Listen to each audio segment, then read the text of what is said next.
Jadi beberapa waktu yang lalu ya, kami itu pernah mendapatkan suatu laporan terjadinya suatu kekerasan di mana yang melapor itu adalah orang tua dari terduga korban. Tiba-tiba orang tua terduga korban itu menelpon dengan sangat emosional, terpopo-popo, dengan sangat mungkin emosionalnya dengan menangis gitu ya. Kalau misal Kartini hidup di zaman sekarang, kira-kira perjuangan digital seperti apa nih yang akan beliau lakukan? Banyak yang mengira bahwa peringatan Hari Kartini itu hanya soal kebaya, padahal esensinya kan adalah perlindungan hak. Bagaimana Ibu sebagai Ketua Satgas memandang keamanan digital itu sebagai bagian dari hak dasar kita, khususnya bagi kita mahasiswa? Saya pernah ya nanganin kasus nih. Nggak tahu nih cerita buka rahasia apa enggak gitu ya. Ada kasus laporan. Assalamualaikum warahmatullahi wabarakatuh. Halo teman-teman, selamat datang di podcast Titik Temu bersama Bidang Imawati. Nah, di sini kita akan saling bertukar cerita, sudut pandang, dan juga menemukan makna di setiap pertemuan. Nah, bersama saya Imawati Cynthia, yang hari ini dengan penuh rasa bangga akan menemani kalian dalam obrolan yang sangat spesial. Nah, bertepatan dengan momentum Hari Kartini, kita tidak hanya ingin berbicara tentang sosok Kartini dalam balutan sejarah, tetapi kita juga akan berbicara tentang semangatnya yang terus hidup, tentang keberanian untuk terus bersuara, memperjuangkan hak, dan juga menciptakan ruang yang aman, termasuk di ruang digital seperti sekarang. Nah, kalau dulu Kartini menembus batasan melalui surat menyurat, hari ini kita hidup di dunia yang sudah serba terhubung. Namun, di balik kemudahan itu ada tantangan baru yang seringkali tidak terlihat. Mulai dari relasi yang tidak sehat hingga ancaman kekerasan seksual berbasis gender yang semakin kompleks. Nah, dan untuk membahas hal yang menarik ini, hari ini kita kedatangan narasumber yang luar biasa, yaitu Ketua Umum Satgas PPKPT Universitas 11 Maret, yang selama ini aktif dalam upaya pencegahan dan penanganan kekerasan seksual di lingkungan kampus. Halo Ibu Ismi. Halo. Terima kasih ya Bu sudah berkenan hadir di podcast Titik Temu bersama Imawati kali ini. Nah, sebelum kita masuk ke acara inti podcast ini, Bu, mungkin dari Bu Ismi bisa menceritakan terkait sepak terjang Ibu di dunia pencegahan kekerasan seksual gitu, Ibu. Baik, terima kasih. Selamat pagi, siang, ataupun malam. Assalamualaikum warahmatullahi wabarakatuh. Perkenalkan, saya Bu Ismi, saat ini menjadi Ketua Satuan Tugas Pencegahan dan Penanganan Kekerasan di Universitas 11 Maret. Nah, selama ini saya memang menjadi pemerhati persoalan-persoalan yang ada hubungannya dengan berbagai macam isu-isu gender. Baik isu-isu gender yang terjadi di masyarakat, di pemerintahan, ataupun di bidang-bidang lainnya. Oleh karena itu, kemudian ketika ada pembentukan Satuan Tugas Pencegahan dan Penanganan Kekerasan, dulu namanya adalah Satgas Pencegahan dan Penanganan Kekerasan Seksual, maka kemudian saya menjadi salah satu dari anggota Satgas PPKS waktu itu yang penyebutannya adalah ketua. Kemudian sejak tahun 2025 penamaan Satgas PPKS itu berubah menjadi Satgas PPK. Begitu. Baik. Jadi memang sangat Masya Allah, memang sangat luar biasa sekali ya Ibu sepak terjang dan juga pengalaman Ibu Ismi terkait gender juga penanganan kekerasan seksual begitu. Nah, sesuai dengan topik kita hari ini ya Bu, kan untuk memperingati Hari Kartini. Nah, dulu kan di zaman Kartini kita tuh menggunakan surat menyurat untuk mendobrak pintu pingitan. Nah, kalau menurut Ibu sendiri, apa tantangan pingitan digital atau pembatasan digital yang tersembunyi yang dihadapi oleh mahasiswa di dunia maya saat ini? Ya, baik. Jadi sekarang itu kan kita hidup dalam era digital ya. Betul. Jadi segala sesuatu yang dulu itu menjadi rahasia, sekarang itu sudah sangat sulit untuk bisa dirahasiakan. Karena kalau kita bertanya kepada si A tidak dijawab, dia bisa membuka platform-platform yang ada sehingga semua informasi yang dibutuhkan itu akan menjadi mudah untuk didapatkan. Hanya saja yang menjadi tantangan saat ini adalah seberapa mampu kita memanfaatkan media digital ini untuk kepentingan-kepentingan yang terbaik. Karena fenomena yang saat ini terjadi adalah cukup banyak terjadi berbagai bentuk kekerasan yang menggunakannya adalah menggunakan platform digital yang kita biasa menyebutnya adalah kekerasan berbasis gender online seperti itu. Nah, ini saya kira menjadi satu hal yang harus harus diwaspadai ya. Betul. Karena kasus-kasusnya memang cenderung mengalami peningkatan seperti itu. Gitu. Jadi kalau sekarang tuh memang kekerasan berbasis digital itu sangat masif begitu ya, Bu. Betul. Oke, untuk kalau menurut Ibu sendiri nih, kalau misal Kartini hidup di zaman sekarang, kira-kira perjuangan digital seperti apa nih yang akan beliau lakukan? Ya, kalau menurut saya yang paling harus dimiliki adalah ada literasi digital dulu. Jadi bagaimana kita bisa memanfaatkan media digital itu dengan sebaik-baiknya. Misalnya saja bisa memikirkan tentang keamanan identitas dirinya di platform digital, misalnya seperti itu. Kemudian kalau ada orang-orang yang mencoba untuk berkenalan, kita harus sangat berhati-hati karena mereka yang berkenalan melalui platform digital ini biasanya juga orang asing ya, yang kadang-kadang mereka justru memanfaatkan platform itu untuk melakukan tindakan-tindakan yang merugikan calon korbannya. Jadi misalnya ada eksploitasi seksual dengan menggunakan media digital seperti itu. Dan kasus-kasus seperti itu sekarang banyak terjadi gitu. Padahal korbannya seringkali tidak menyadari bahwa itu bisa mengancam dirinya. Oke, berarti sebenarnya memang masih banyak sekali ya, Bu, kekerasan itu. Bahkan banyak oknum-oknum yang memanfaatkan digital yang mudah ini malah menjadi untuk merugikan orang lain gitu. Bahkan korbannya juga seringkali tidak menyadari begitu. Nah, kalau dari Ibu sendiri, banyak yang mengira bahwa peringatan Hari Kartini itu hanya soal kebaya, padahal esensinya kan adalah perlindungan hak. Bagaimana Ibu sebagai Ketua Satgas memandang keamanan digital itu sebagai bagian dari hak dasar kita, khususnya bagi kita mahasiswa? Ya, oke. Jadi sebetulnya kemajuan teknologi informasi ya dengan menggunakan digital itu kan sangat membantu kita ya. Karena segala sesuatu yang dulu itu sangat rumit, itu sekarang bisa dipecahkan dengan lebih mudah hanya melalui satu sentuhan saja gitu ya. Klik gitu kan. Ya, segala sesuatu yang kita inginkan itu bisa kita dapatkan dengan mudah begitu. Hanya saja adalah kalau kita tidak memanfaatkan kemajuan digital itu secara lebih berhati-hati, kemudian dengan mempertimbangkan persoalan etika, itu bisa jadi kita akan berpeluang baik menjadi pelaku kekerasan atau juga menjadi korban kekerasan. Karena cukup banyak laporan-laporan kasus kekerasan itu sekarang sudah bergeser dari pemahaman orang-orang yang memandang bahwa kekerasan seksual itu harus ada sentuhan tubuh, harus ada penetrasi, harus ada perkosaan gitu ya. Sekarang ini bisa saja seseorang itu masih, maaf ya saya menggunakan terminologi, dia masih perawan, tidak ada sentuhan fisik. Tetapi melalui digital ini bisa terjadi proses di mana seseorang itu menjadi korban dan itu kemudian gambar dia, video dia, foto dia itu bisa tersebar kemana-mana tanpa konsen gitu. Dan ini sangat berbahaya menurut saya.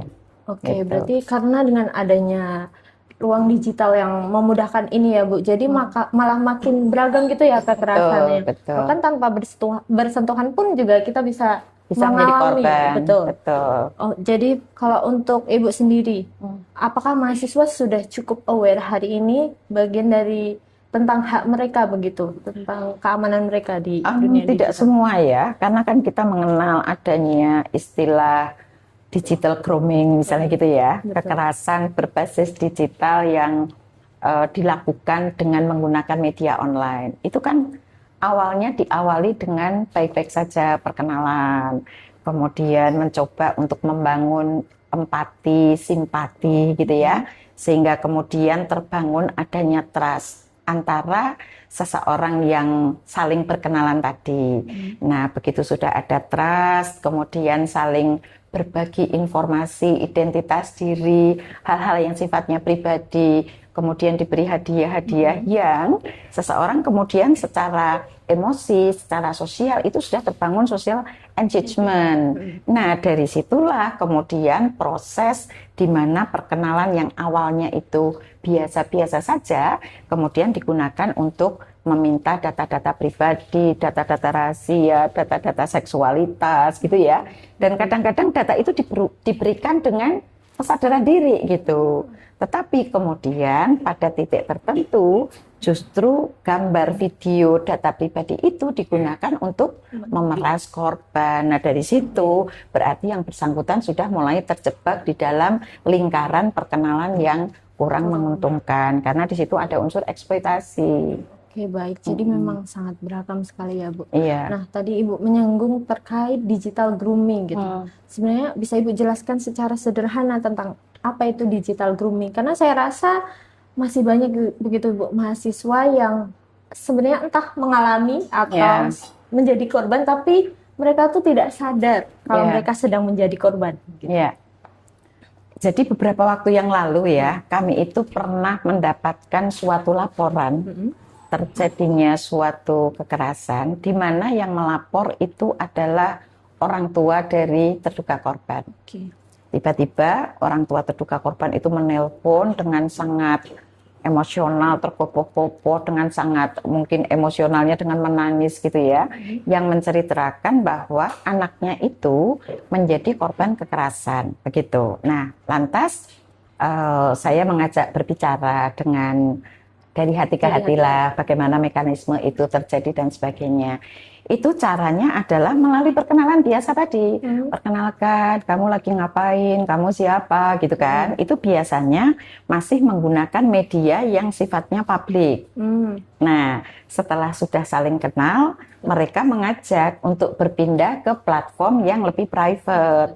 Apakah itu menggunakan WA, apakah itu menggunakan Instagram, dan sebagainya. Nah, dari situ, kemudian tadi saling perkenalannya semakin menuju ke arah yang private. Misalnya, ini maaf ya, misalnya buka dong bajumu gitu kan, buka dong kameramu gitu. Nah, kemudian yang bersangkutan kan karena tidak menyadari dan sudah terbangun percaya tadi, bukalah bajunya, misalnya begitu. Nah, ternyata dari pihak yang menghubungi tadi, itu di tengah-tengah itu sebetulnya dia memutarkan misalnya video porno, misalnya seperti itu.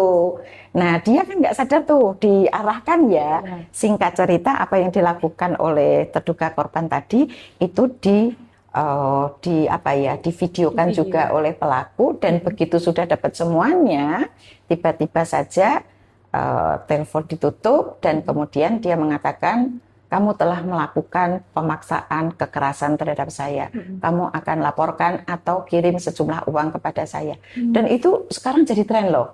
Jadi misalnya 250, kalau kamu mengirim 250, nanti akunmu tidak akan kusebarluaskan kemana-mana. Kirim 250. Habis itu, oh belum, ini masih, dan seterusnya. Sampai hitungannya jutaan gitu. Dan ada juga sampai kasusnya yang bersangkutan mengatakan bahwa ini saya sampai pinjam ke pinjol misalnya gitu, seperti itu. Nah, baru ketika sampai di satu titik dia lapor ke orang tua. Nah, ini adalah satu contoh bahwa media digital itu tidak selalu aman. Padahal ini kasusnya terjadi pada mahasiswa. Dan kebetulan yang terjadi di laporan kami itu mahasiswanya malah berjenis kelamin laki-laki gitu. Jadi kalau sudah melihat fenomena seperti ini ya, pandangan bahwa korban kekerasan itu selalu perempuan, no. Ternyata saat ini laki-laki pun juga bisa menjadi korban kekerasan. Jadi yang saya ingin sampaikan adalah be careful ketika kita berkenalan dengan orang-orang yang sebetulnya kita tidak mengenal mereka. Gitu. Berarti memang kita tuh harus menjaga diri kita sendiri, sangat ya, Bu? Harus, ya, harus memberi boundaries begitu. Betul. Kalau selama ini nih, Bu, kebanyakan pelakunya tuh apakah orang terdekat atau malah orang asing, Bu? Kalau kekerasan berbasis digital itu whoever. Bisa, karena biasanya mereka itu kan kenalannya melalui media-media publik ya, misalnya apakah itu melalui TikTok atau melalui media-media yang senang dikunjungi oleh anak-anak muda. Sehingga hal-hal seperti itu bisa dilakukan siapa saja. Bahkan kadang-kadang orang-orang yang mengaku dirinya mahasiswa. Tetapi kan biasanya di dalam perkenalan seperti itu, identitas aslinya kan tidak pernah dibuka ya oleh terduga pelaku ya. Begitu dilaporkan, kemudian kita tanya, siapa terduga pelakunya? Saya tidak tahu, sebut saja namanya, misalnya nih, sebut saja namanya Anto gitu.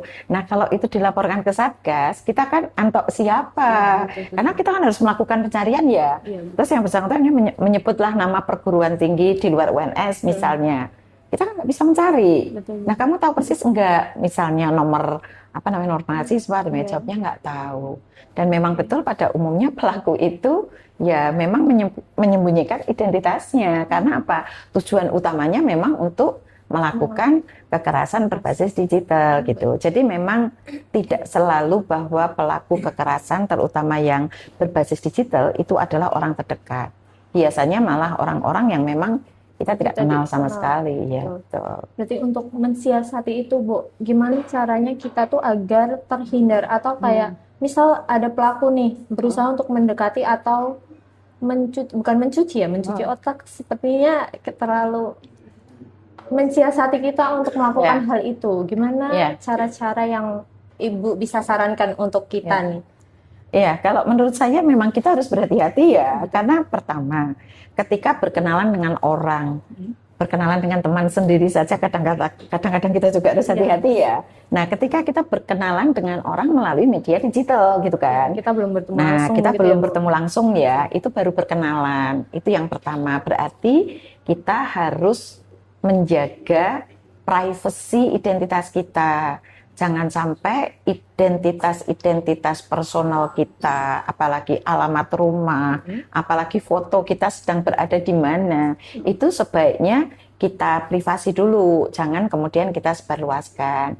Nah, biasanya orang-orang yang punya niatan untuk melakukan kekerasan berbasis digital itu tidak terbaca di awal. Jadi biasanya di awal itu baik, kamu siapa, kamu punya masalah apa, aku bisa bantu lo, kamu suka olahraga apa, misalnya kayak gitu ya. Sehingga kemudian mereka itu merasa satu framing gitu loh. Ayo kita berteman yuk, gitu kan. Terus kita ini yang calon korbannya itu kan kadang-kadang merasa, orang ini ngerti banget tentang aku. Mulailah cerita yang rahasia-rahasia tadi. Nah, disitulah kemudian mulai masuk tujuan-tujuan yang sifatnya memeras, menekan, melakukan kekerasan. Seperti itu. Jadi memang kita sebagai generasi muda itu harus mulai sangat berhati-hati bagaimana kita bisa menjaga kerahasiaan identitas kita. Dan sangat berhati-hati terutama dengan orang yang kita tidak kenal. Oke, jadi memang sangat penting sekali kehati-hatian dan boundaries itu sendiri ya, Bu. Kalau untuk apa saja sinyal bahaya yang biasanya muncul dalam relasi lingkungan kampus, terutama berawal dari interaksi di media sosial atau aplikasi pesan singkat, biasanya tuh apa, Bu? Ini yang sudah saling kenal atau yang belum saling kenal, karena kan sebetulnya kekerasan berbasis digital itu bisa dilakukan oleh orang yang sudah kenal, bisa juga yang dilakukan oleh orang yang belum dikenal gitu ya. Kalau yang dilakukan oleh orang yang belum dikenal tadi kan sudah saya sampaikan ya, kenalan, kemudian mulai membangun social engagement, kemudian mulai ada trust, begitu ada trust kemudian mulai ada hadiah-hadiah, kadang-kadang barang mahal gitu ya. Dan kemudian biasanya sampai pada satu titik, tolong rahasiakan perkenalan kita dari teman-teman dekatmu, dari orang tuamu, seperti itu. Jadi mereka memang ingin terbangun suatu relasi yang hanya kita saja yang tahu gitu. Nah, dari situ kemudian mulai tadi ada permintaan, minta fotomu dong, buka bajumu dong, nah seterusnya dan seterusnya. Nah, karena sudah ada social engagement tadi dan sudah ada trust tadi, itu diberikan gitu. Itu kalau untuk orang-orang yang tidak dikenal sebelumnya. Tetapi kalau untuk orang-orang yang sudah dikenal sebelumnya, kita pun juga harus sangat berhati-hati. Karena kekerasan berbasis digital itu sekarang jadi tren ya. Misalnya beberapa hari kita menemukan pemberitaan di video di Instagram ya. Seorang mahasiswa tertangkap sedang melakukan pengintipan teman perempuan dan dosen perempuan yang sedang KKN. Baru saja beberapa hari itu terungkap. Kemudian ada lagi proses pengintipan dan pemvideoan ketika seseorang sedang magang di tempat lain. Jadi berarti ya kalau saya sih sekarang masuk ke suatu ruangan yang saya tidak biasa, itu mata saya, ini kalau saya ya, itu langsung set gitu. Ini adakah barang-barang yang berbahagia? Karena sekarang banyak sekali media-media yang bisa membantu proses pengintipan tanpa kita tahu bahwa itu telah terjadi proses pengintipan itu. Misalnya, jadi memang harus sangat berhati-hati menurut saya. Oke. Berarti digital tuh bukan berarti kayak kita misal di sosmed atau bertukar pesan, bisa aja kayak memanfaatkan kecanggihan gitu. Misal pakai kamera atau apa dipasang di tempat-tempat yang privacy gitu ya, Bu? Betul. Oke. Kalau untuk terkait tadi kita bertukar cerita chat dengan lawan jenis atau orang yang baru dikenal, menurut Ibu nih batas aman seperti apa yang bisa kayak kita biar nggak masuk ke situ, biar nggak terperangkap begitu, Bu? Ya. Jadi karena kalau di usia remaja sekarang ini gitu ya, itu kan banyak sekali cara-cara yang bisa dilakukan oleh seseorang untuk melakukan eksploitasi terhadap seksualitas gitu ya. Sehingga saran saya yang paling utama, terutama kepada perempuan-perempuan muda di Indonesia, sadarlah tentang hak privasi pribadi diri yang itu tidak mudah dibagikan kepada siapapun sebelum terikat pada perkawinan yang resmi gitu. Karena sering sekali orang-orang itu mengatasnamakan misalnya satu cinta, kalau kamu cinta berikanlah dirimu seutuhnya kepadaku, misalnya seperti itu ya. Kemudian enggak usah takut, nanti saya akan bertanggung jawab, tidak akan terjadi hal-hal yang dan seterusnya. Dan ternyata pengalaman di lapangan ketika itu betul-betul terjadi, pada umumnya mereka kemudian mundur kan, mundur, tidak bertanggung jawab, dan akhirnya siapa yang menderita? Perempuan lagi. Apalagi kalau kemudian dia dieksploitasi melalui penggunaan media sosial untuk disebarluaskan atau diperjualbelikan atau apes-apesnya sampai dia hamil misalnya seperti itu. Jadi memang harus sangat hati-hati. Jadi harus memang sangat hati-hati ya, Ibu. Kalau untuk pola komunikasi apa sih, Bu, yang perlu kita curigai agar kita kayak tahu ini niatnya sebenarnya nggak baik nih gitu? Ya, saya pernah ya nanganin kasus nih. Nggak tahu nih cerita buka rahasia apa enggak gitu ya. Ada kasus laporan mahasiswa itu menjadi korban kekerasan yang dilakukan oleh dosennya gitu. Nah, awalnya itu sederhana kan, kalau komunikasi dosen dengan mahasiswa kan pasti misalnya ada teks, besok jadwal kuliah berubah ya gitu, tolong koordinator kelas atau tolong ya kamu saya tugasi untuk menjadi penghubung dengan dosen gitu kan. Nah terus habis itu mulai ada teks, begitu ada teks ini kamu lagi ngapain. Nah harusnya jawabnya itu bukan berarti saya menyalahkan terduga korban ya, tetapi maksud saya ini kan usaha-usaha pencegahan nih. Kita sebaiknya menjawabnya itu masih dalam kerangka formal dan be careful gitu loh. Nah waktu itu kemudian dijawab, oh saya sudah mau tidur gitu. Nah terus yang sana mancing lagi kan, wah pasti kamu lagi pakai daster ya. Perlu dijawab nggak? Sebenarnya terima kasih. Mungkin gitu ya, terima kasih, jadwal akan kita aturnya gitu kan. Enggak, masih dijawab. Iya, saya pakai daster. Terus di sana jawab lagi, pasti kamu cantik. Nah, jadi maksud saya, kalau percakapan itu mulai beralih dari percakapan formal ke percakapan yang private, ini kita perlu mulai lebih hati-hati. Ini sebagai awal untuk melindungi diri gitu loh, supaya nanti tidak terjebak dalam percakapan-percakapan yang semakin private gitu. Jadi kadang-kadang kekerasan itu memang terjadi ketika komunikasi itu bergeser dari percakapan formal ke percakapan yang lebih personal. Nah di awal-awal mungkin bisa jadi belum sadar gitu ya, sampai ya terjadilah itu. Kalau dilaporkan kan berarti terjadilah itu. Iya betul. Oke, memang berarti harusnya dari kita sendiri pun juga harus ada boundaries gitu ya, Bu. Iya kita harus hati-hati dan tahu kalau oh ini sepertinya sudah di luar pembahasan nih. Harusnya Betul. kita men-stop itu biar tidak Betul. terjadi hal-hal yang kita tidak inginkan gitu. Iya. Kalau untuk kan sering ada gray area Bu atau zona abu-abu dalam relasi antara dosen dan mahasiswa yang seperti Ibu sebutkan tadi atau senior dan junior. Nah, di titik mana sebuah perhatian akademis itu berubah menjadi manipulasi digital? Ya, jadi sebetulnya kalau mungkin saya ingin sedikit bicara tentang bagaimana kampus yang berusaha menciptakan ruang yang aman di dalam penyelenggaraan Tridharma perguruan tinggi, gitu ya. Karena yang diatur oleh pemerintah kita, khususnya di kampus, itu kan terkait dengan penyelenggaraan Tridharma. Nah, di situ sudah disebutkan bahwa ada 6 bentuk kekerasan yang ini tidak boleh dilakukan oleh siapapun. Yang pertama adalah kekerasan psikis, kemudian yang kedua adalah kekerasan fisik, kemudian yang ketiga adalah perundungan. Perundungan itu kekerasan psikis dan fisik yang dilakukan berulang-ulang. Kemudian yang keempat adalah kekerasan seksual. Kemudian yang kelima adalah diskriminasi dan intoleransi. Dan yang keenam adalah kebijakan yang mengandung diskriminasi atau kebijakan yang mengandung kekerasan. Nah, 6 bentuk kekerasan harus dipahamin dulu. Sehingga ketika ada tanda-tanda, ada indikasi-indikasi bahwa seseorang mulai tercederai perasaannya, itu dia harus berani mengatakan no. Jadi kalau sudah mulai merasa bahwa saya kok direndahkan ya, saya kok dianggap sebagai manusia tak berguna ya, saya kok dijadikan objektifikasi seksual ya, dia harus mulai berani mengatakan no. Baik itu terhadap teman, terhadap dosen, terhadap tendik, itu di awal.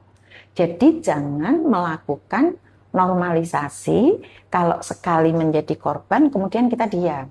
Karena berani mengatakan tidak, itu sebagai titik awal seseorang mulai bisa membatasi dirinya untuk tidak menjadi korban. Itu satu. Kemudian bagaimana dengan orang-orang di sekitarnya? Karena kejadian itu kan seringkali juga disaksikan ya oleh teman, oleh mungkin tenaga kependidikan, oleh dosen. Jangan menjadi bystander pasif. Karena bystander pasif itu adalah para saksi yang melihat ada kekerasan, tetapi dia memilih diam. Atas nama keamanan diri, keamanan jangan-jangan nanti nilaiku dikasih nilai jelek dan sebagainya. Itu harus berani untuk disampaikan, untuk dilaporkan, untuk memberikan penguatan terhadap korban gitu ya. Supaya di kampus itu sudah tidak terjadi normalisasi kekerasan dan dianggap sebagai sesuatu yang biasa.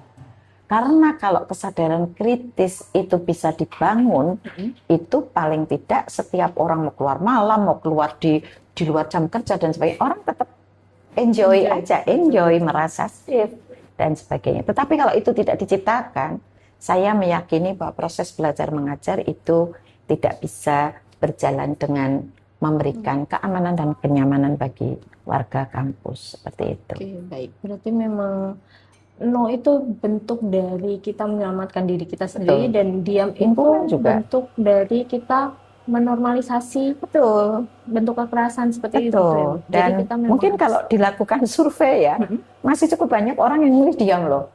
Makanya sekarang kita ya, kalau kami di kampus itu selalu mengajak, beranilah untuk berbicara, ayo bicara. Dan pastikan bahwa siapapun yang menyampaikan informasi itu akan dilindungi kerahasiaannya. Itu kampanye-kampanye yang sering terus-menerus kita sampaikan, seperti itu. Pentingnya rasa aman ya Bu, rasa aman terbentuk ketika semuanya bisa berkolaborasi. Iya, ya? Betul. Baik, kalau banyak orang itu mengira concern itu hanya sebatas iya. Kalau dari peraturan PPKPT sendiri Ibu, apakah persetujuan yang diberikan karena rasa sungkan, rasa takut, maupun karena tekanan itu bisa dianggap sebagai concern yang sah? Enggak. Jadi yang namanya concern itu kan adanya kesepakatan bersama ya terhadap sesuatu yang akan dilalui. Jadi misalnya ada semacam perjanjian mana yang boleh, mana yang tidak gitu. Dan kemudian ketika itu dilanggar, kita harus mengatakan bahwa itu tidak sesuai dengan kesepakatan kita gitu. Jadi kita harus berani mengatakan yes atau no dengan penuh kesadaran. Sehingga kalau di Satgas PPK ya, ketika ada seseorang tidak memberikan persetujuan atau tidak membuat pernyataan apapun, tetapi dia dipengaruhi oleh obat-obatan terlarang misalnya, itu sudah termasuk di dalam pelanggaran. Atau misalnya itu dilakukan terhadap anak-anak, itu juga termasuk pelanggaran. Jadi tidak perlu ada kesepakatan di situ bahwa kalau sesuatu itu memang mengandung unsur kekerasan ya nggak boleh itu dilakukan gitu. Jadi kalau kita ngomongin concern ya harus dipastikan bahwa tidak ada unsur tekanan, tidak ada unsur menimbulkan rasa takut, cemas dan sebagainya, itu tidak boleh ada. Berarti memang ini harus dalam kesadaran penuh. Kesadaran penuh dengan hati nurani. Berarti kalau apakah diam itu bisa juga dianggap sebagai concern? No. Kita harus berani mengatakan yes or no.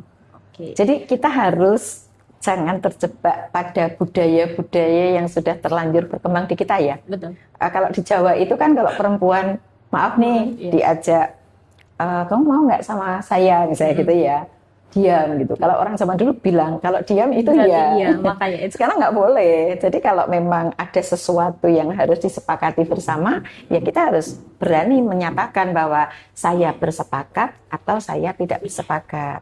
Karena banyak ya kasus-kasus terjadinya kekerasan itu kadang-kadang berawal dari sesuatu yang tidak disadari bersama gitu. Awalnya baik-baik saja gitu. Tetapi di dalam perjalanannya kemudian berkembang menjadi tidak baik. Misal, mahasiswa dosen, ini kan tadi ngasih contoh abu-abu tadi ya. Betul. Terus dosen butuh asisten dosen. Kamu mau nggak jadi asistenku? Jawabnya ya. Apa tugasku? Nanti tak jelasin di kafe. Nah, harusnya nih, kalau sudah sampai ke sana, ini si calon asisten tadi itu perlu berpikir kalau saya datang ke kafe, saya sendiri atau boleh ajak teman. Karena kalau hanya berdua dengan jenis kelamin yang berbeda, risiko terjadinya eksploitasi itu tinggi gitu. Nah itu kan sebaiknya kemudian disepakati, boleh nggak Pak misalnya, atau kalau dosennya perempuan, mahasiswanya laki-laki ya, boleh tidak Bu, saya mengajak teman. Ngajak teman itu merupakan salah satu bagian untuk mengamankan diri, misalnya seperti itu. Nah kadang-kadang ini diabaikan, nggak apa-apa, nggak mungkin lah dosen saya akan melakukan tindakan yang gitu kan. Dalam perjalanannya tugasmu nanti ngajar, tugasmu nanti gitu. Di tengah-tengah jalan, tolong dong temanin Bapak Jagong misalnya. Tolong dong temanin, ini ada tugas keluar kota. Itu tidak masuk dalam kontrak bekerja loh, kontrak belajar loh. Nah seperti itu harus dijadikan warning, be careful gitu loh. Karena risikonya itu akan sangat rentan terjadi. Misalnya pergi hanya berdua saja. Nah, risikonya kan tinggi banget. Meskipun dia mengatakan, nanti kamar kita sendiri-sendiri. Iya, kalau benar-benar sendiri. Kalau di tempat tujuan kemudian, ini uangnya terbatas, misalnya gitu kan, mungkin terjadi. Jadi kita memang tidak dalam kapasitas untuk menyalahkan calon korban, tetapi paling tidak, karena perempuan itu 1 dari 3 perempuan, itu rawan menjadi korban kekerasan, harus mulai membatasi diri. Mana nih yang potensial untuk terjadi kekerasan, kita harus berani untuk membentengi diri. Iya. Berarti kadang netting tuh juga perlu ya Bu, negative thinking ke orang-orang. Ini beneran kalau, gitu? Kalau saya sih memikirkannya bukan negative thinkingnya ya, tapi be careful-nya. Jadi mitigasi risiko. Kalau saya harus pergi berdua saja dengan orang yang berbeda jenis kelamin misalnya, dan masing-masing orang itu punya kepentingan yang berbeda-beda, risiko terjadinya sebagai korban itu akan sangat tinggi. Nah kalau sudah seperti itu, harus mulai berpikir, oh berarti saya bergabung di dalam pekerjaan berkelompok. Misalnya seperti itu, berkelompok saja sudah bisa jadi korban, apalagi sendiri kan gitu. Kecuali kalau sendiri, kemudian di bawah kontrak yang jelas, kemudian di bawah kesepakatan yang tegas, sehingga seseorang bisa mengatakan yes or no, monggo saja gitu. Karena sebetulnya semua tergantung kita juga sih ya.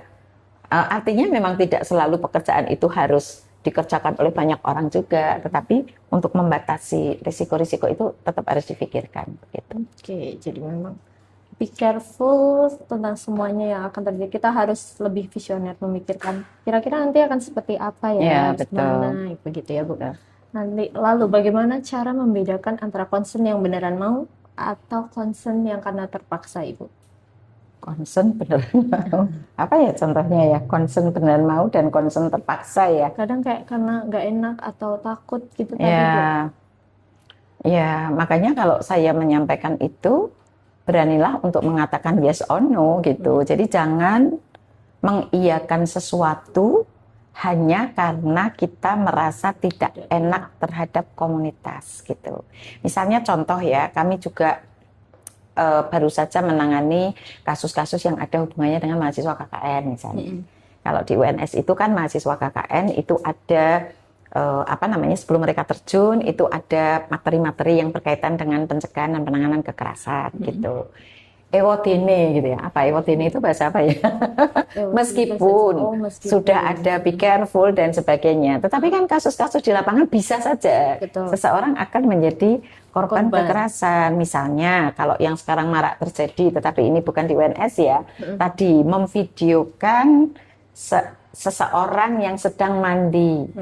Jadi kalau bisa dibayangkan dong, orang pergi KKN itu kan kamar mandinya tidak se-private di kota ya, sehingga orang bisa, wah ada lubang sedikit saja sudah digunakan untuk melakukan hal itu misalnya. Nah, hal-hal seperti ini kita harus mulai warning gitu loh. Jadi misalnya, oh kalau saya mandi, laki-laki harus berjarak 200 meter dari tempat kedudukan saya, kan itu dalam tim ya. Nah itu sebaiknya disepakati bersama, supaya tadi tidak ada orang-orang yang memanfaatkan situasi dan kondisi iya gitu ya. Betul. Saya jadi ingat ya waktu dulu saya KKN, jadi ingat bukan KKN, saya waktu itu dosen muda penelitian di desa bersama dengan ada laki-laki perempuan, tapi sayangnya nggak ada kamar mandi gitu kan. Terus di situ dibilang mandinya bisa di tempat ini loh, ada tempat terbuka gitu. Terus akhirnya kita mikir bahwa itu loh, maaf kalau dulu kain ya, terus nanti kan dipegang keliling gitu kan. Terus kita kan tengok gini ya. Terus akhirnya saya bilang, laki-laki juga di sini dulu gitu. Padahal udah berapa puluh tahun yang lalu gitu ya. Sebatas apa? Iya, kalau pas saya mandi pas saya waspada. Kalau enggak terus dia tiba-tiba begini. Nah, itu contoh ya. Jadi kita memang harus warning, hati-hati, waspada terhadap ancaman-ancaman terjadinya kekerasan itu. Gitu. Kadang kita sudah hati-hati saja masih jadi korban. Jadi harus lebih hati-hati lagi gitu. Nah, kalau kita nih Bu mulai menemukan sinyal red flag atau ketidakbenaran gitu, apa langkah pertama yang harus kita ambil? Kalau saya sih karena saya pengelola Satgas PPK ya, dan kita juga sudah melakukan edukasi kepada seluruh warga kampus, mitra, pimpinan gitu. Kita mengatakan laporkan kepada lembaga yang secara otoritas punya kewenangan untuk menangani itu. Jadi kalau itu terjadinya di kampus, ya laporkan ke Satgas PPK gitu. Jadi setiap perguruan tinggi sekarang itu di Indonesia harus punya Satgas PPK. Karena kalau tidak punya Satgas PPK, itu bisa akreditasinya turun kelas gitu. Jadi kan ada tuh, tinggal seberapa profesional Satgas PPK itu. Kalau misalnya masih takut, karena kan mungkin belum terlalu mengenal Satgas PPK, itu bisa bercerita kepada teman terdekatnya. Dan teman terdekatnya itu kemudian bisa memberikan penguatan untuk kalau yang bersangkutan sudah siap, yuk kita temani untuk melaporkan. Misalnya seperti itu. Jadi itu langkah terbaik daripada, maaf ya, kalau sekarang itu kan Gen Z itu senangnya viralisasi ya, meskipun viralisasi itu ya nggak ada buruknya juga sih, karena kadang-kadang orang mengatakan no viral, no justice, iya kan. Nah kadang-kadang viralisasi juga diperlukan untuk membangun kesadaran kritis orang-orang bahwa ini loh kekerasan itu memang betul-betul ada gitu. Karena selama ini kan orang mengatakan paling hanya sedikit perempuan yang menjadi korban, itu pun karena perempuannya mancing kan gitu ya. Padahal kenyataan di lapangan kan enggak, perempuannya baik-baik, perempuannya tidak menunjukkan indikasi ingin digoda, dia pun masih menjadi korban kekerasan seperti itu. Jadi kalau saran saya sih laporkan kepada lembaga yang punya otoritas untuk menangani itu. Gitu. Jadi pentingnya untuk speak up ya Bu, jangan dipendam sendiri. Oh jangan, karena kalau kita itu memendam, itu kita membiarkan pelaku kekerasan, kalau kita menyebutnya predator gitu ya, itu berkeliaran di mana-mana. Dan kalau predator berkeliaran di mana-mana, ya kalau korbannya hanya orang-orang saja ya, kalau semakin banyak itu kan kasihan gitu. Jadi kita mikirnya gini loh, ini predator kekerasan nih, dibiarkan. akhirnya kan lulus. Iya benar. Begitu dia lulus, dia Ingin bisa lagi gitu ya? memperluas keinginannya dengan korban lebih banyak lagi. Betul. Apalagi dia punya sertifikat ijazah. Ijazah baru S1 nih.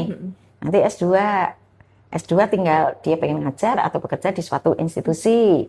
S3 nih dan seterusnya. Jadi kesempatan dia melakukan kekerasan itu semakin spread out-nya semakin luas gitu. Jadi ya kita harus sadar tentang hal itu. Betul. Jadi diam itu berarti malah kita membiarkan pelaku malah berkeliaran dengan Betul. bebas gitu ya, Bu. Betul. Nah, dalam banyak kejadian tuh korban merasa malas lapor karena prosesnya dianggap birokratis. Lama ya, betul. Ya, betul.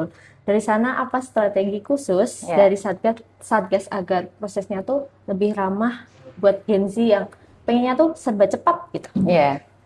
Jadi kalau di tempat kami ya, dan sepertinya di tempat-tempat lain sekarang juga melakukan hal yang sama, itu proses pelaporan kasus kekerasan itu bisa dilakukan melalui platform. Jadi misalnya kalau di tempat kami itu kita cantumkan di Instagram kami, itu ada barcode yang dia begitu cekrek gitu ya, langsung laporkan apa yang terjadi. Dia cerita pendek saja di situ untuk mengatakan bahwa saya ini menjadi korban kekerasan. Yang paling standar harus ditulis di situ adalah siapa terduga pelakunya dan kronologis kejadiannya. Itu singkat aja.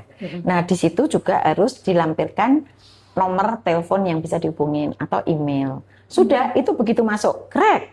Itu ada lagi aturannya. Menurut Peraturan Menteri Pendidikan Kebudayaan Ristek nomor 55 tahun 2024, 3 hari sejak laporan itu masuk, itu harus proses. Nah, kalau di tempat kami, begitu laporan itu masuk, kita langsung kemudian mengatakan, kapan Kak kita bisa bertemu, gitu. Nah, dari situ biasanya kita kemudian melakukan satu proses pengumpulan data informasi kepada pelapor. Kalau yang melaporkan bukan korban. Kalau yang melapor korban ya nanti kepada korban. Sesudah itu para saksi, kemudian terduga pelaku atau terlapor, dan proses-proses berikutnya. Dan menurut peraturan menteri itu dilakukan 1 bulan harus sudah selesai. Dan kalau 1 bulan sudah belum selesai bisa diperpanjang maksimal 2 bulan. Jadi sebetulnya step-step itu sudah diatur dalam peraturan. Bahkan ya surat keputusan misalnya. Satgas sudah bekerja tuh. Begitu bekerja, Satgas harus menyusun kesimpulan dan rekomendasi. Itu menurut peraturan itu disebutkan 5 hari sejak kesimpulan dan rekomendasi itu disampaikan ke pimpinan universitas, SK sanksi harus ditetapkan. 5 hari loh. 5 hari. Wah, ini nggak main-main nih. Jadi kalau masih berkembang gosip gitu ya, saya menyebutnya gosip kalau di UNS bahwa penanganan kasus kekerasan itu lama, no. Jadi Satgas itu teman-teman ya, itu bekerjanya dalam diam. Karena apa? Karena tugas kita adalah memastikan bahwa terduga korban itu identitasnya terlindungi, tidak tersebar kemana-mana. Nah, bedanya kalau ini laporannya itu tidak ke lembaga yang punya otoritas, ini dari mulut ke mulut nih, kamu dengar nggak? Ini loh sekarang jadi korban. Jadi terjadi reviktimisasi. Korban itu masih, ditanya, tak kasih tahu benar ya kamu jadi korban. Jadi setiap orang bertanya dan sebagainya. Nah, itu yang kami hindari. Makanya kalau melihat ke laporan-laporan kami ya, apakah di Instagram dan sebagainya, kita ngepost nih loh laporan di kita sudah mencapai angka sekian, itu merupakan manifestasi dari keterbukaan informasi publik bahwa betul ada kasus kekerasan, betul bahwa mereka itu ditangani secara profesional. Gitu. Ya mungkin adalah perguruan tinggi yang begitu dilaporkan diam-diam dipertemukan, itu nggak benar ya, harusnya itu diproses gitu. Sanksi tegas gitu ya Bu kepada. Iya, kalau sanksi harus tegas. Ya, makanya di setiap perguruan tinggi itu biasanya selain ada peraturan menteri, kemudian dioperasionalisasikan ke dalam peraturan rektor. Karena di peraturan rektor itu sudah ditetapkan sanksi-sanksi yang akan dikenakan terhadap pelaku jika memang betul bahwa kekerasan itu dia lakukan. Seperti itu. Oke. Kalau untuk mitos atau fakta, katanya kalau lapor Satgas malah bikin kita nggak cepat lulus. Tidak benar menurut saya. Jadi begini, tapi ini yang saya ceritakan pengalaman di UNS loh ya. Karena kalau saya cerita, enggak itu nggak benar. Bisa jadi di perguruan tinggi lain ada. Jadi kalau ada laporan masuk ke kita ya, itu kita ada tiga dokumen yang harus dikerjakan pada saat laporan masuk. Yang pertama adalah identitas diri, namamu siapa, korbannya, pelaku dan sebagainya itu ya lengkap. Kemudian yang kedua adalah pernyataan bahwa yang bersangkutan tidak akan bercerita kepada pihak manapun sesudah dia melapor ke Satgas. Tujuannya apa? Untuk nge-keep supaya persoalan ini tidak lari dari mana-mana gitu. Karena kalau sudah di Satgas sudah kita keep. Baru kemudian step berikutnya itu di hari sama ya, dibuatlah berita acara pemeriksaan. Berita acara pemeriksaan 1 hari itu harus selesai. Setiap 1 orang. Kalau masih dirasa kurang, misalnya kemudian terduga korban misalnya sedang stres ya, dia kemudian berdiam atau belum bisa melanjutkan, boleh kita lanjutkan aja jadwal berikutnya. Tapi berita acara itu selalu kemudian dibuat, ditandatangani oleh para pihak. Nah, di akhir, kalau di UNS, di akhir berita acara itu dibuat, selalu kita tanyakan, siapa saja orang-orang yang mengetahui tentang kejadian ini. Tujuannya apa? Untuk memastikan kalau bocor itu, ini loh kemungkinannya yang kita harus lakukan usaha-usaha pencegahan untuk tidak bocor gitu. Jadi, kalau tidak lulus sejauh pemahaman saya tidak. Karena korban itu mendapatkan perlindungan untuk memastikan bahwa dia bisa tetap melanjutkan studinya tanpa ada viktimisasi terhadap yang bersangkutan. Dan kita kalau melakukan proses pemeriksaan, itu juga melakukan edukasi kepada para pemegang otoritas di fakultas gitu. Jadi misalnya kita juga sampaikan kepada dekan yang terkait ya, biasanya kemudian wakil dekan 1 dan wakil dekan 3. Kemudian yang terakhir PA. Dan itu sudah kita bilang, ini harus di-keep rahasia dan dokumennya kita cetok gitu ya, sangat rahasia, warnanya merah gitu.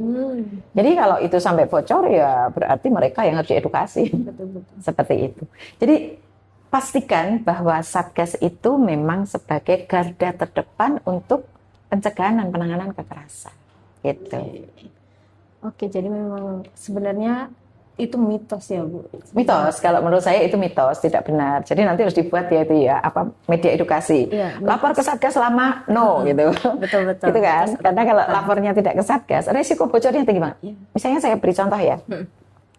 Pernah suatu ketika ada kasus kekerasan, lapornya itu ke yang pertama Kaprodi. Kaprodi konsultasi ke WD. Konsultasi kan? WD kemudian konsultasi ke fakultas di mana terduga pelaku itu berada, rapat koordinasi. Teman-temannya tahu. Jadi akhirnya yang bercerita tentang kasus ini itu mouth to mouth, dari mulut ke mulut, itu kemudian menyebar. Semua orang tahu, akhirnya kemudian masuk ke medsos. Gitu. Nah terus begitu saya diinfo, Prof, ada kasus seperti ini. Prinsip dasar Satgas itu harus ada laporan. Kalau nggak ada laporan nggak bisa kita proses. Sehingga saya bilang laporkan. Begitu dilaporkan, kita proses gitu langsung. Prosesnya adalah surat keputusan rektor gitu loh. Tapi kalau ke prodi, ke fakultas dan sebagainya, itu sebetulnya bukan lembaga yang menurut peraturan menteri punya otoritas melakukan proses pencegahan dan penanganan kekerasan. Gitu. Tidak memiliki wewenang ke sana. Tidak memiliki wewenang dan tidak terlatih untuk menangani itu. Sehingga kadang-kadang ya udahlah kita pertemukan gitu kan, apa namanya gitu istilahnya ya, dipertemukan antara terduga pelaku dengan korban. Nanti jadinya malah suruh damai. Nah gitu ya, itu di Satgas nggak ada dan nggak boleh menurut peraturan. Gitu. Oke, kalau selama ini nih kita lebih sering mendengar tentang women support women. Iya betul. Karena korban memang kebanyakan kan dari perempuan ya Bu. Ya. Nah, kalau menurut Ibu nih, bagaimana laki-laki bisa menjadi ally atau pendukung untuk menciptakan ruang aman buat kita semua? Ya, kalau women support women itu memang yang paling utama karena 1 dari 3 perempuan pada umumnya dari riset-riset terdahulu itu memang menjadi korban kekerasan gitu ya. Tetapi kan kita tahu persis bahwa terjadinya kekerasan itu salah satunya karena adanya relasi yang timpang, relasi gender yang timpang. Dan pada umumnya kalau perempuan dan laki-laki, perempuan itu menjadi subordinasi ya. kemudian kelompok yang termarginalkan, kemudian kalau dengan kakak kelas, adik kelas itu termarginalkan, seperti itu ya. Tetapi ketika kita ingin menciptakan lingkungan kampus yang aman dan nyaman, itu yang diajak tidak hanya perempuan support perempuan gitu, karena di sekitar perempuan juga ada laki-laki, sehingga ajakan-ajakan untuk mendukung kerja-kerja menciptakan lingkungan yang aman dan nyaman, kita semua harus saling jaga. Sehingga kalau kami di UNS ya, itu punya tagline, saling jaga, satu suara lawan kekerasan. Jadi kita sudah ngomong lagi, saling jaga itu ya seluruh warga kampus. Satu suara itu ya lawan kekerasan gitu. Nah itu harus dilakukan terhadap siapapun.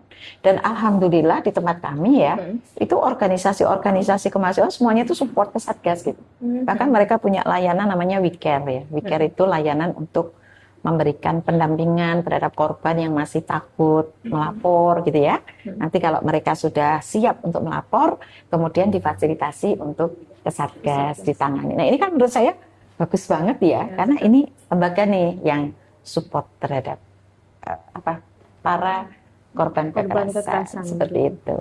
Oke, harus bersama-sama ya Ibu, iya, dan betul, semuanya nggak bisa sendiri. Harus mendapatkan pencerdasan terkait rasa aman itu. Betul, gitu. betul. Kalau dari Ibu nih, apakah ada tips dari Satgas agar kita bisa menjadi pengguna ruang digital yang cerdas tanpa harus merasa takut berekspresi? Iya.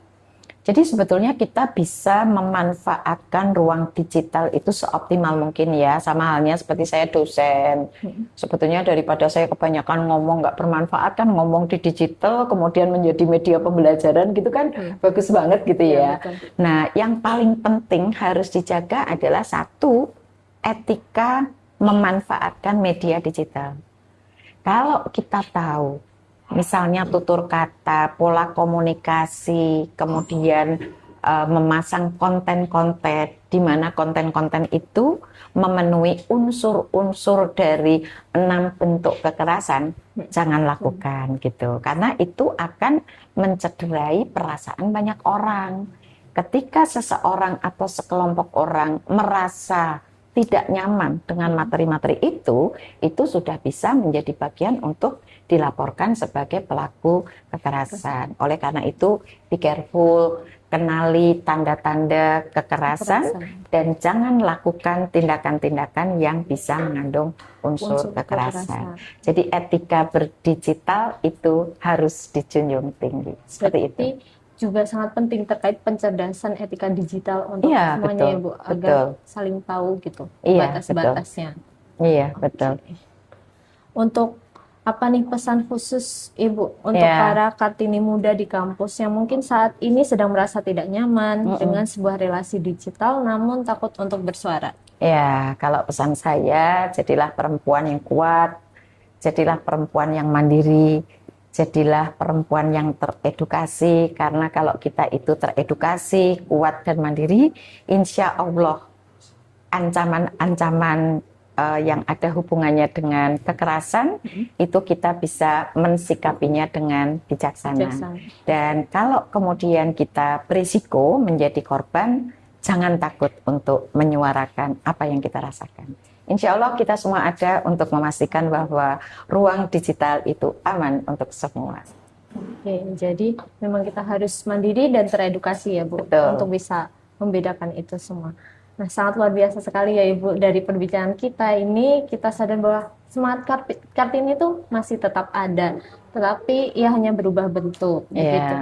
Kalau dulu Kartini melawan keterbatasan itu dengan tulisannya, tapi kita sekarang dihadapkan dengan tantangan baru, yaitu ruang digital yang tidak kalah kompleksnya dengan yang dulu begitu ya Bu. Nah, kita belajar bahwa ruang digital itu bukan hanya selalu dan bukan hanya ruang yang aman, tetapi juga ada relasi kuasa, manipulasi, hingga kekerasan yang kadang tidak disadari. Tapi di sisi lain, kita juga punya kendali, kita bisa menolak untuk mengenali tanda bahaya. Nah, memahami batasan diri dan juga berani untuk bersuara. Karena pada akhirnya menjadi Kartini itu bukan hanya tentang berani bermimpi, tetapi juga berani untuk melindungi diri dan juga orang lain. Obrolan kita hari ini mengingatkan kita bahwa menjadi kuat itu bukan berarti harus selalu baik-baik saja. Kalau teman-teman lagi tidak sehat ataupun lagi tidak baik-baik saja dan memilih untuk melindungi diri, kalau kamu merasa tidak nyaman, itu sudah cukup menjadi alasan untuk berhenti dari sesuatu yang membuat kamu tidak nyaman. Menjaga jarak dan untuk mencari bantuan begitu. Karena kamu berhak atas ruang yang aman, baik di dunia nyata maupun digital. Dan kamu tidak sendirian, karena kita semua ada lembaga-lembaga yang bisa untuk menangani hal itu. Kalau dari Ibu mungkin ada closing statement untuk teman-teman. Ya, teman-teman, ayo saya mengajak saling jaga, satu suara lawan kekerasan. Jangan pernah takut untuk melapor apabila menjadi korban kekerasan. Terima kasih. Oke, terima kasih banyak Ibu Ismi atas insight yang sangat membuka wawasan kita semua ya. Semoga semangat Kartini kita tidak hanya kita rayakan, tetapi juga kita lanjutkan. Ya. Gitu. Dengan menjadi pribadi yang berani bersuara, kita tidak hanya diam, saling melindungi dan juga menciptakan ruang yang aman bagi kita semua, termasuk di dunia digital yang kita hidupi sekarang ini. Saya, Imawati Cynthia, pamit undur diri. Wassalamualaikum warahmatullahi wabarakatuh. Waalaikumsalam warahmatullahi wabarakatuh.